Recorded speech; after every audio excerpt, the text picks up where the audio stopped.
Ответы главы Коми, прозвучавшие накануне в прямом эфире в формате видеотрансляции соцсети ВКонтакте, комментируют эксперты и общественники республики. Вопросы подписчики задавали и заранее, и во время эфира через комментарии. Спикеры назвали новый способ общения Сергея Гапликова современным и востребованным. Это достаточно интересный новый формат для Республики Коми – общение главы и населения.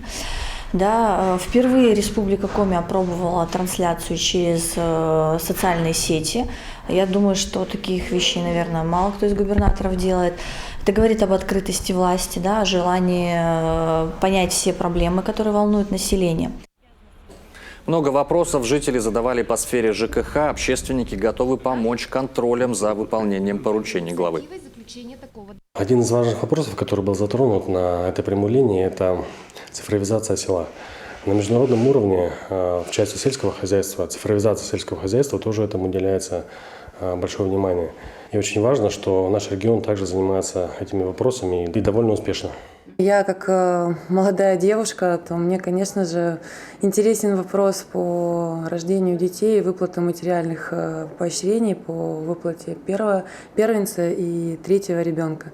То есть это очень хорошая информация. Мне мой первый регион, который занимается данными выплатами. Я думаю, что это очень хорошо и, может быть, наконец-то количество населения в Республике Коми будет увеличиваться, а не уменьшаться. И это очень-очень радует.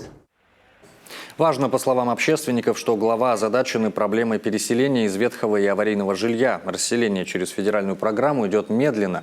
Эта проблема касается и столицы региона. Эксперты надеются, на нее правительством будет отведено большое количество средств в бюджете.